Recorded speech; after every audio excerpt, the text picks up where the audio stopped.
O entrevistado de hoje no Na Real na TV é o economista Marcos Fernandes, professor da Fundação Getúlio Vargas, especialista em políticas públicas. Marcos, obrigado por mais uma vez aceitar o nosso convite aqui. Obrigado a vocês. Para falar sobre o Brasil. Então vamos recordar que você esteve aqui há pouco menos de um ano, né, falando sobre Brasil. Início de 2015, quando ainda não se desenhavam muito claramente as perspectivas do ano, nem internamente, nem externamente. E na ocasião, eu me lembro bem, você não estava muito otimista, mas não estava excessivamente pessimista. E na época estava apreensivo. Qual é hoje a sua situação? Como é que você está hoje? Apreensivo e deprimido. Porque naquele programa a gente discutia algo que era muito importante para o Brasil, que é a necessidade de retomar reformas microeconômicas, reformas institucionais, a reforma do Estado, discutir a eficiência do Estado, etc. e tal. Mas a gente não tinha ideia de que ocorreriam tantos problemas de governabilidade, que a presidente erraria tanto em política e que os dados seriam tão ruins. A gente não tinha ideia de que a economia estava tão ruim, né? A gente só veio a saber isso no final do ano passado, de 2015. Então, na verdade, o grande problema que me deprime no país também é que os bons economistas, elas e eles, que trabalham no mercado ou fora do mercado, na academia e que dão assessoria direta ou indiretamente a, por exemplo, um partido de esquerda, a Rede, que dão assessoria ao PSDB, que dão assessoria ao PMDB, todos esses economistas, com uma divergência aqui ou acolá, todos sabem, têm o diagnóstico, todos sabem qual é o remédio.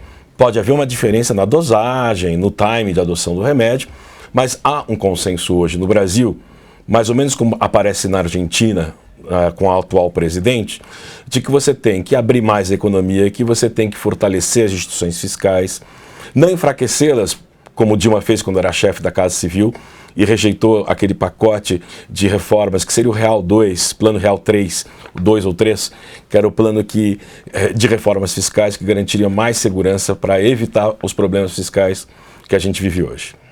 Marcos, então a gente vai para a pergunta lógica.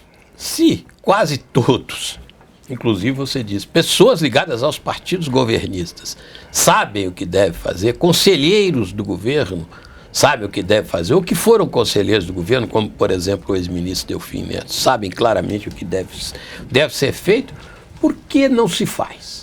Bom, então... Por que a presidente não faz? Por teimosia dela ou por outros empecilhos? Então, ontem, segunda-feira, 25, aniversário da cidade de São Paulo, Delfim Neto publicou um artigo no Valor Econômico, deixando bem claro que no regime presidencialista o presidente precisa governar.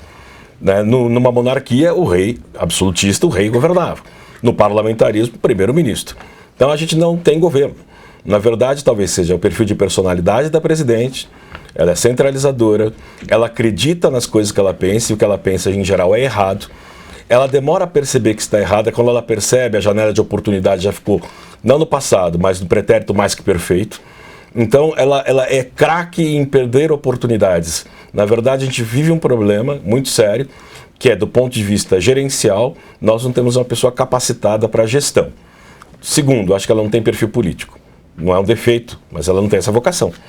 Em terceiro lugar, ela criou uma crise política no início do ano, a gente nem sabia disso, tá certo? O ano passado, quando eu vim aqui, que na verdade ela comprou uma briga à toa com o PMDB. Goste ou não, você não governa sem o PMDB. Então eu estou deprimido porque nós temos uma crise política que impede a solução desse impasse.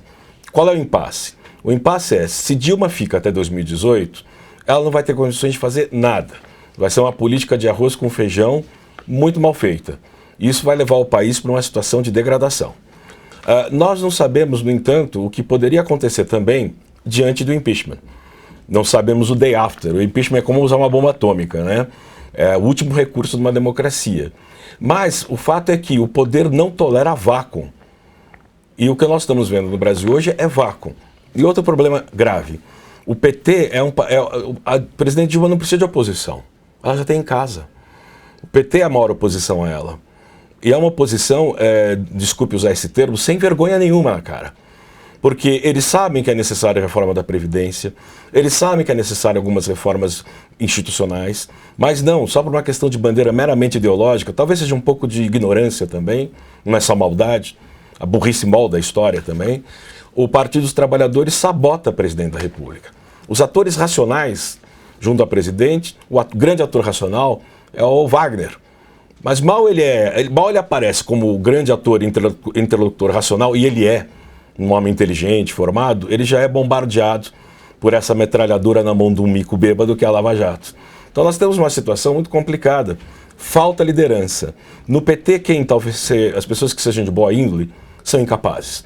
Se você pegar as duas lideranças do PT no Senado e na Câmara dos Deputados, essas duas lideranças são tristes.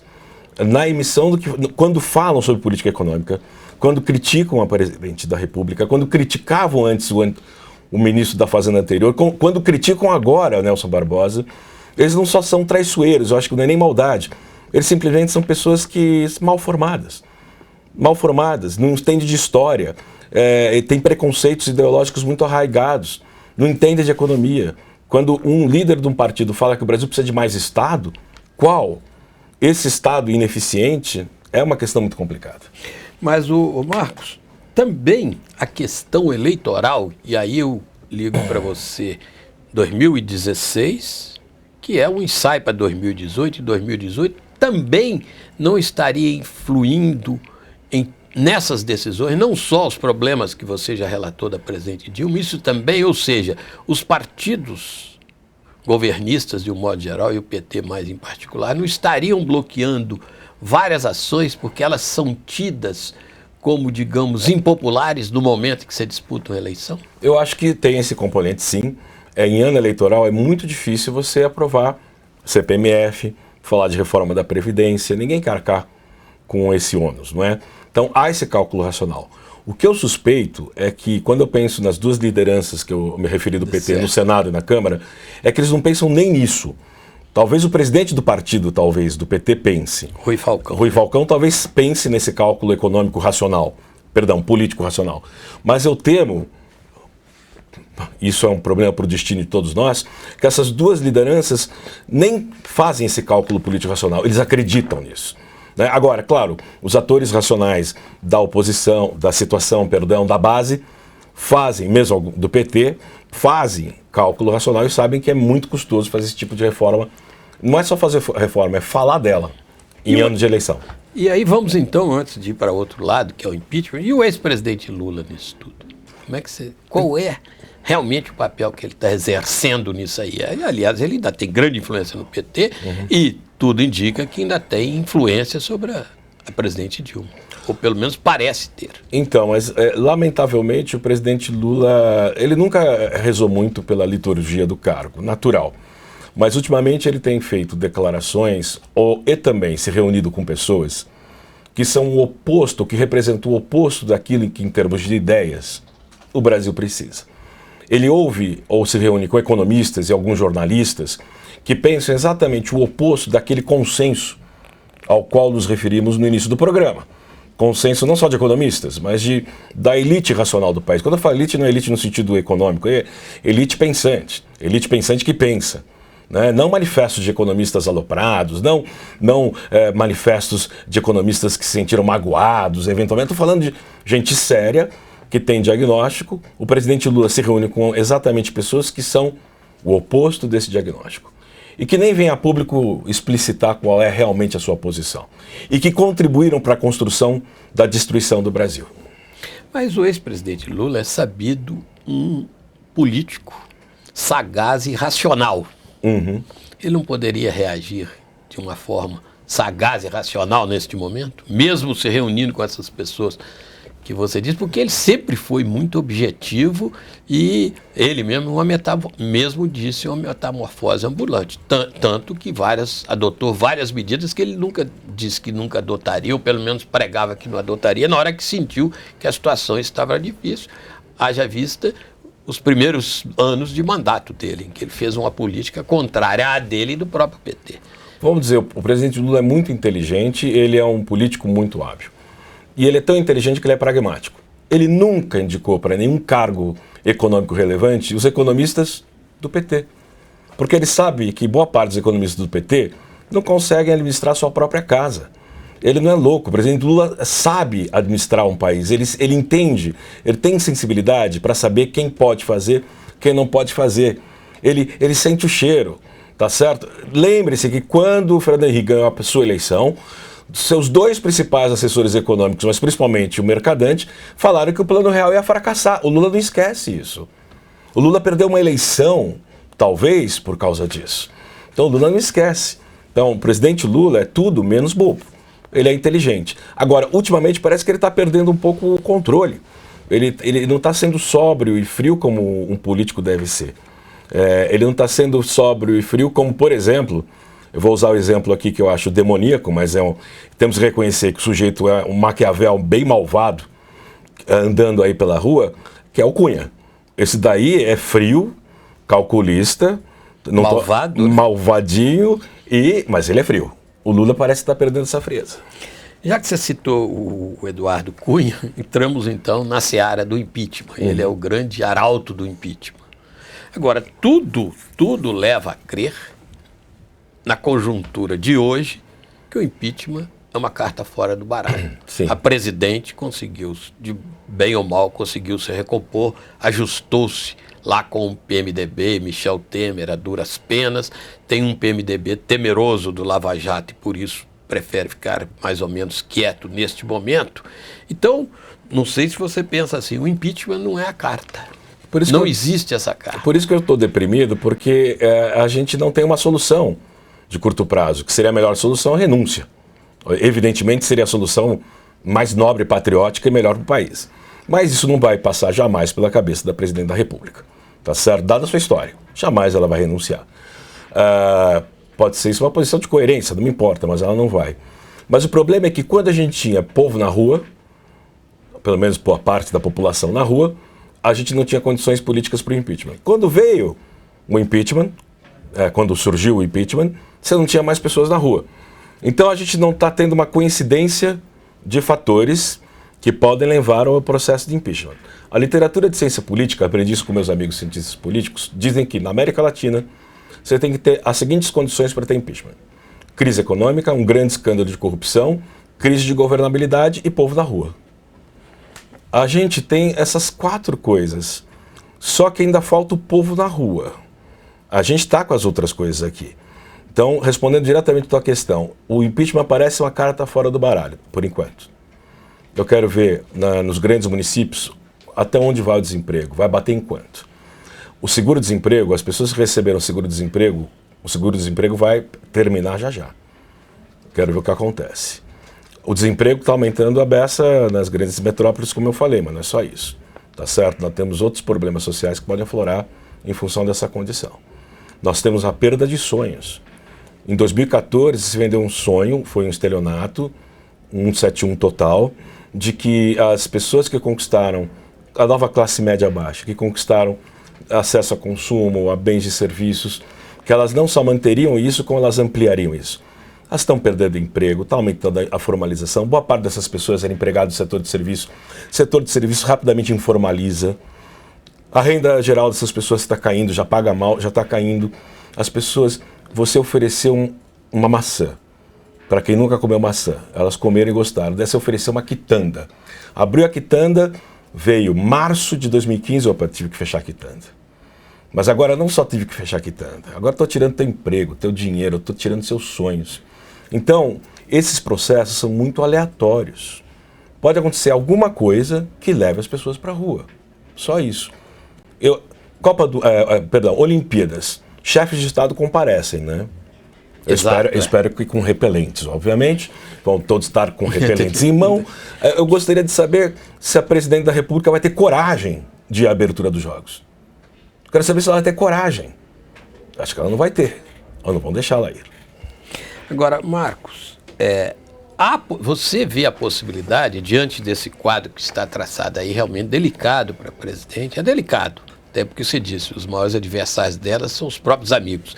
Caso delicado, ela aceitar a sugestão do ex-ministro Delfim Neto, na entrevista, que é vamos usar a expressão assim bem popular, virar a mesa, né?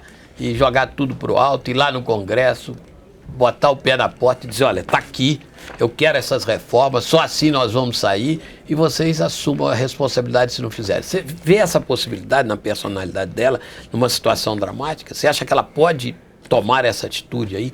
Né? Ela, de uma forma ou de outra, está tentando chegar, pressionar o Congresso a partir da ideia dessa reunião do Conselhão, que reúne Deus e o mundo, né? Sindicalistas, artistas, empresários de várias áreas e tal, quer dizer, para que eles apoiem um projeto que ainda não se conhece e com isso pressione o Congresso Nacional. Você acha que há possibilidade dela, num momento, não diria de quase desespero, fazer isso, chutar o pau da barraca, para usar a expressão muito popular? Eu acho pouco provável, porque no Conselhão ainda falta 2 tipos de profissionais, não é? Um pai de santo e um astrólogo, pelo menos. Talvez sejam consultores mais importantes nesse momento. Mas fora esse problema, eu acredito que a presidente Dilma é uma mulher honesta. Não, sem isso, ninguém nunca levantou uma dúvida. E eu acho, inclusive, isso. que ela padece hoje, em grande parte, da tentativa ingênua do ponto de vista político de se livrar de um PT corrupto, de tentar sanear o governo e se livrar, talvez, de alianças que a incomodavam muito. Mas é impossível fazer isso no início de segundo mandato com crise econômica à vista. Então eu acho que ela é honesta, mas o maior inimigo da presidente Dilma é o PT e ela mesma dela mesma, o alter ego dela, o super ego, tudo junto. Se a presidente Dilma tiver realmente coragem, ela teria que abandonar o PT, voltar para o PDT, fazer uma coligação com o PMDB, o que é difícil, porque na verdade Ciro Gomes não ia deixar isso acontecer, não sei. Mas ela, se ela quiser se virar a mesa, abandona o PT, sai do PT, vai embora. Vai embora. Mas você vê que há essa possibilidade? Você não, acho que não estou falando como cientista político. Os meus amigos, mais uma vez, cientistas políticos que estão me vendo, vão me matar. Eu estou falando, meu sonho, meu antidepressivo, dado que talvez não ocorra impedimento, meu antidepressivo seria a Dilma fazer o que o Delfim sugeriu. Virar a mesa, começa a governar. Para isso abandona o PT, abandona, manda embora, pega a carteirinha, joga no lixo, tchau. E aí vai fazer outras alianças. Você acha que há a possibilidade de até uma conversa com a oposição? Porque se fala que o Jacques Wagner está com o mandato para procurar alguns setores da oposição. Jacques Wagner é um ator racional. Jacques Wagner sabe fazer conta, é um homem bem formado, não é um troglodita intelectual, tá certo? Ele quer. Eu não gosto da ministra Cátia Abreu porque eu sou um pouco ambientalista, tá certo? Se vocês forem 1% ambientalista, você não gosta dela. Mas ela também, se não me engano, foi ontem, escreveu um artigo na Folha de São Paulo. Exatamente. E a manchete saiu, a chamada na página. O presidente Dilma, abra a economia brasileira. Abra a economia brasileira. Então, tem muita gente falando que tem que ser feito. Acontece que a presidente Dilma não age.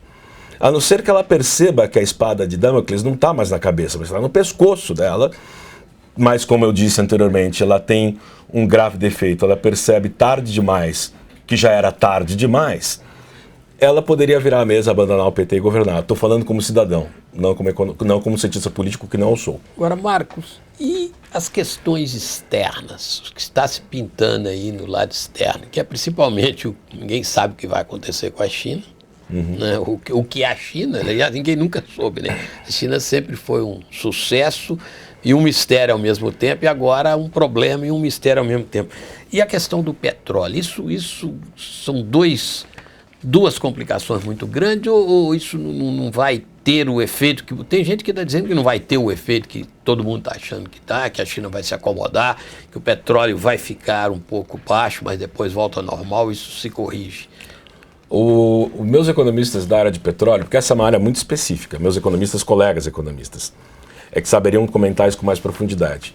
Seria o mesmo caso que eu ser um cardiologista e falar de neurologia. Tá. Mas o que a gente tem de informação dos colegas que trabalham na área? O maior medo com a queda do preço do petróleo não é a queda do preço do petróleo. Isso é bom. Azar de quem tem problemas com empresas que não foram bem geridas nesse ínterim. Nossa. Por exemplo, para dizer o mínimo, que o problema da Petrobras não foi a corrupção. Foi a má gestão, o desenho do pré-sal, mais uma vez, a obra dos desejos da presidente. Mas o grande problema do medo com relação à queda do preço do barril do petróleo é porque ele é um efeito mais do que uma causa de qualquer coisa. Ele é um sinal de que existe alguma mudança na economia global, algum tipo de desaquecimento, algum tipo de risco. é a sinalização de que existe algum tipo de problema, mas há uma expectativa, talvez incorretamente colocada, sobre o preço do petróleo. Quando ele cai, todo mundo acha, opa, acho que a demanda no futuro vai cair. Não, estamos falando de oferta, a demanda vai cair. Mas eu não sou especialista da área. Agora, a China eu posso falar, porque eu estou estudando mandarim, estou estudando história da China, e eu estou estudando Confúcio, então, porque é o império do meio. É bom você sempre saber qual será o seu novo dominador e o idioma dele, não é? Mas, enfim, por isso que eu estudo chinês. A China sempre foi o império do meio. O ideograma da China, todo ideograma é simbólico, né? É isto. É o império do meio. E a China sempre foi o que começou a ser de novo agora. Se a gente pegar a riqueza das nações, Adam Smith, ele sempre tem referência, e isso já é um período de decadência, à China. A China, do século XVI ao século XVIII, XIX, decai.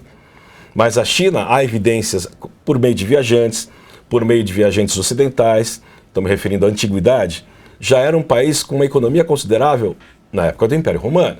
Na Rota da Seda já existia fluxo comercial entre a China e o Ocidente por meio do Império Romano. Então a China sempre foi importante. E a China, há alguns dados que pelo menos sustentam isso, dados empíricos, dados factuais, historiadores trabalhando com esses dados, era a maior economia do mundo no século XVI. E não era pobre. Como é que você sabe que não era pobre? A expectativa de vida era elevada. Então, talvez se a gente criasse uma série para trás, usando cliometria, que é uma técnica em história quantitativa, do IDH, a gente ia ver que o IDH na China talvez fosse o maior do mundo naquele momento. Então a China volta ao seu curso normal da história, com uma combinação exótica de marxismo mal lido, ou lido da sua forma por Mao Tse-tung e Confúcio. Então, por que dizer tudo isso agora para você? Porque o chinês, ele pensa sempre em harmonia, não conflito. Coletivo, não indivíduo. Aliás, é Confúcio. Reforma é reforma, mas preservando a tradição. Então, o Partido Comunista Chinês e o presidente atual, que é muito competente, pensam em fazer reformas.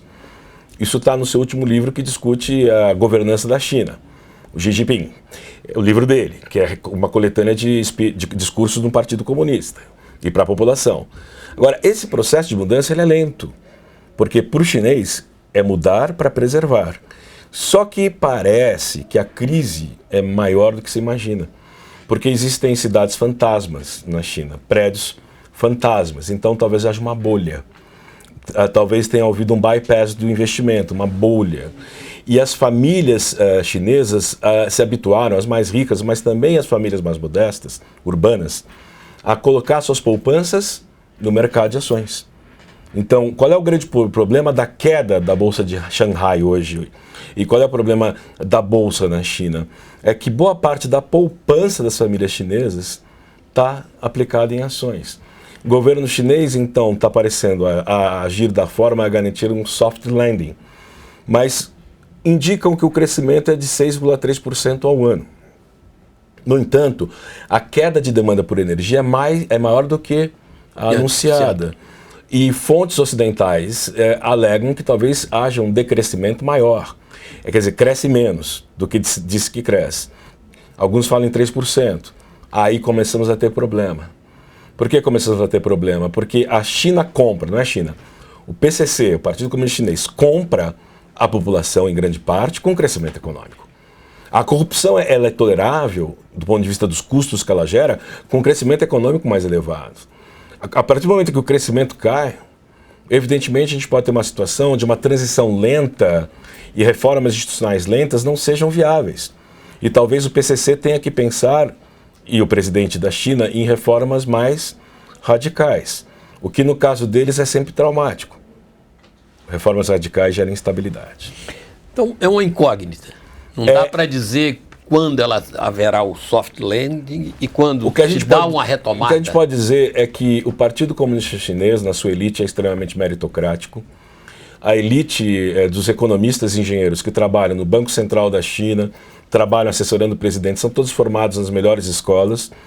Eles são formados também nos Estados Unidos, muitos são PhDs das melhores escolas de economia e engenharia. Então são pessoas muito competentes. E o presidente, ele é tipicamente o presidente que o chinês respeita. Porque na China, se o regime é autoritário, há uma contrapartida. Não é meramente autoritarismo. O regime é autoritário, mas ele é legitimado por boa parte da população, se o governo tem delivery. Então, o importante para o chinês é que o seu soberano, o imperador, seja benevolente e entregue, tenha delivery. Então, ele tem que trazer harmonia, estabilidade e prosperidade, que são valores importantes naquela sociedade. Agora, é uma sociedade, como você disse, que se acostumou a um padrão de vida melhor. Ela suportaria uma queda por muito tempo sem uma convulsão social? Por enquanto não falamos em queda, porque o problema que a gente está falando é só a diminuição da taxa de crescimento. Bem que eu queria ter 6,3%. Não, eu queria ter 3%. Eu queria ter 3%, não é? Eu adoraria positivo. Ter 3%. Seria bom 3% positivo, né? Não negativo. Então é uma diminuição no ritmo de crescimento. O que preocupa o presidente chinês é o que deveria nos preocupar. E num dos artigos que ele comenta na governança da China, ele cita o Brasil explicitamente, é a questão da armadilha da renda média. Países que chegam a um PIB per capita médio para médio alto, no caso da China é médio para médio baixo, e não conseguem dar o catch-up, dar o salto para país de renda per capita, de PIB per capita alto. Então essa transição é delicada. Então a pergunta pode ser recolocada de outra forma. Será que o chinês aguentaria ficar preso na armadilha da renda média? Brasileiro acho que vai para a praia talvez. Toma cerveja, não sei o que vai fazer. Ok? Mas o chinês não. Porque o chinês médio quer voltar à posição que a China tinha como o império do meio. É isso que está no imaginário deles. Então é impossível imaginar a China parar de crescer. Inclusive porque a China ambiciona projetos geopolíticos. Se você não tem potência militar, você é impotência econômica. Tá certo. Agora, voltando ao nosso Brasil. E a oposição? E a nossa oposição? Falemos dela. Existe? Está de férias? Está na praia? Ou tem alguma coisa a apresentar? A oposição existe. A oposição chama-se Partido dos Trabalhadores, como eu falei anteriormente, não é? Essa é a oposição a presidente. Essa é a oposição a presidente. Mas sem brincadeira, eu não sou cientista político, mas como cidadão e converso com cientistas políticos, o que a gente percebe é que a oposição no Brasil é muito incompetente. E ela foi muito incompetente. Essa proposta de alguns políticos do PSDB, em nome do PSDB como um todo, de pedir a extinção do PT, é coisa de quem acha Infanto-juvenil. Infanto-juvenil, coisa que gente que vê anão de jardim, vestido de vermelho e acha que é comunista. E não se faz uma coisa dessa. O Partido dos Trabalhadores é um partido importantíssimo para a história do Brasil, tem que passar por renovação, tem que passar por uma purga, tem que entrar na competição com os outros partidos de esquerda e tem que ser melhor. Vários partidos de esquerda e de direita no mundo passaram por crises assemelhadas a essa. Talvez não com essa proporção, mas muitos passaram. O trabalhista britânico, na Espanha o socialista de Filipe González. Bom, socialista italiano foi pro brejo, né, junto com o Benito Crachi, mas enfim. Mas o fato é que vários partidos passaram por isso. Então pedir extinção, quer dizer, é uma oposição infantil. Outra demonstração de oposição infantil, ok? É você votar contra o fator previdenciário. Só porque você bate o pezinho no chão e fala, sou contra.